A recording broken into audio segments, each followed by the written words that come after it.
ఇకపోతే కడపలో గత ప్రభుత్వ హయాంలో నిలిచిపోయిన ప్రభుత్వ బడులకు సంబంధించి ఈ సంవత్సరం నిధుల సమీకరణ ఎలా ఉండబోతుంది అనే దానిపై సుబ్బారెడ్డి లైవ్ ద్వారా అందిస్తారు. కడప నుంచి సుబ్బారెడ్డి చెప్పండి. ఏదైతే గత ప్రభుత్వ పాఠశాలల్లో ఉండేటటువంటి మౌలిక వసతులు కల్పించాలనేటువంటి నేపథ్యంలోనే గత ప్రభుత్వము నాడు నేడు పథకంలో భాగంగా ప్రభుత్వ పాఠశాలలో ఏదైతే నిర్మాణాలు చేపట్టినటువంటి పరిస్థితి ఉంది. ఈ మౌలిక వసతులకు సంబంధించి గత ప్రభుత్వం చేసినటువంటి నాడు నేడు పథకంలో ఆగిపోయినటువంటి అంటే బిల్లులు రాక కావచ్చు, అలాగే కాంట్రాక్టర్లు బిల్లుల బెంగతో అంటే బిల్లులు చేసిన తర్వాత వచ్చే ఎలక్షన్లో వస్తాయా రావా అనేటువంటి కోణంలో నాడు నేడుకు సంబంధించినటువంటి రెండో విడతలో వచ్చినటువంటి మౌలిక వసతులకు సంబంధించి ఆగిపోయినటువంటి పనులన్నిటి కూడా కూటమి ప్రభుత్వం వచ్చిన తర్వాత వాటిపైన దృష్టి పెట్టడం జరిగింది.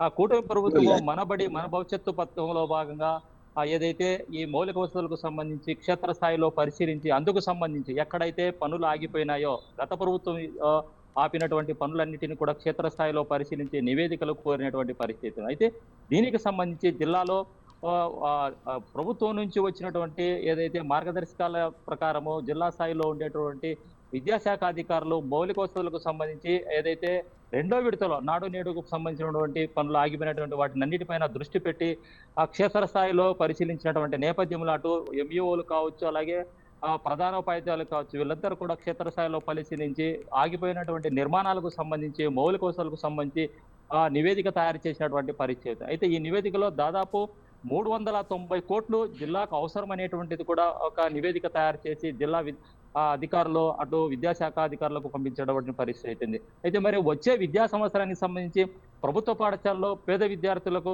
పూర్తిగా మౌలిక వసతులు కల్పించాలనేటువంటి నేపథ్యంలోనే కూటమి ప్రభుత్వం తీసుకున్నటువంటి ఈ నిర్ణయం పైన అటు విద్యాశాఖ ఇచ్చినటువంటి నివేదిక పైన మరి కూటమి ప్రభుత్వం త్వరగా స్పందించి వచ్చే విద్యా సంవత్సరానికి సంబంధించి మౌలిక వసతులు కల్పించడంతో పాటు ప్రభుత్వ పాఠశాలలో ఉండేటువంటి పేద విద్యార్థులకు ఎలాంటి అసౌకర్యం కలిగించకుండా ఈ మన భవిష్యత్తు పేరుతో నివేదికకు పూర్తి స్థాయిలో అందుకు సంబంధించినటువంటి నిధులు మంజూరు చేసేటటువంటి పరిస్థితి కనిపిస్తుంది. అయితే ప్రభుత్వ పాఠశాల ఈ సంవత్సరం వచ్చినటువంటి ఏదైతే 10వ తరగతి పరీక్షలలో ప్రభుత్వ పాఠశాలకు మంచి మార్కులు రావడంతో పాటు విద్యాశాఖ అధికారులు చేసినటువంటి కృషి తగిన ఫలితం కూడా లభించిందనేటువంటిది అటు రాష్ట్ర ప్రభుత్వం కూడా ప్రశంసించినటువంటి పరిస్థితి ఉంది.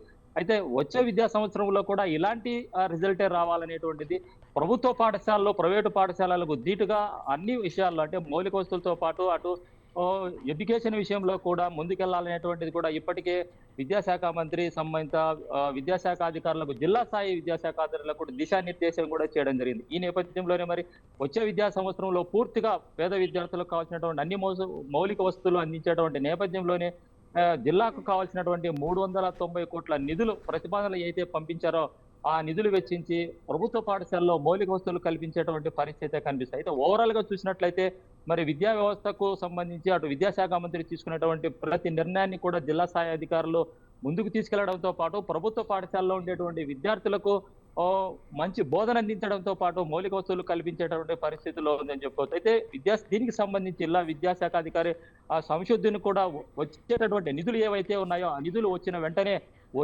వచ్చే విద్యా సంవత్సరానికి సంబంధించి పూర్తి స్థాయిలో విద్యార్థులకు మౌలిక వసతులు అందించడానికి మేము సిద్ధంగా ఉన్నాము. నిధులు వచ్చిన వెంటనే సంబంధిత ఏదైతే గత ప్రభుత్వంలో రెండో విడత ఆగిపోయినటువంటి దాదాపు 2000 పనులు అనేటువంటి ఆగిపోయినట్లు కూడా తెలుస్తుంది. ఆ పనులన్నిటిని కూడా పూర్తి చేసి విద్యార్థులకు మౌలిక వసతులు కల్పించడంతో పాటు అందుకు సంబంధించిన నిర్మాణాలు కూడా పూర్తి చేయడానికి సిద్ధంగా ఉన్నామనేటువంటి కూడా చెప్పడం జరిగింది. అయితే ఓవరాల్ గా చూసినట్లయితే విద్యా వ్యవస్థ పైన విద్యాశాఖ మంత్రి నారా లోకేష్ చేసేటువంటి కృషికి సంబంధించి ప్రభుత్వ పాఠశాల అనేటువంటివి కార్పొరేట్ స్థాయికి తగే విధంగా విద్యను అందించడంతో పాటు అటు ఏదైతే మౌలిక వస్తువుల్లో కూడా రాజీ పడకుండా పనిచేస్తున్నారని చెప్పుకోవచ్చు. Kavya, thank you Subba Reddy, thank you for the updates.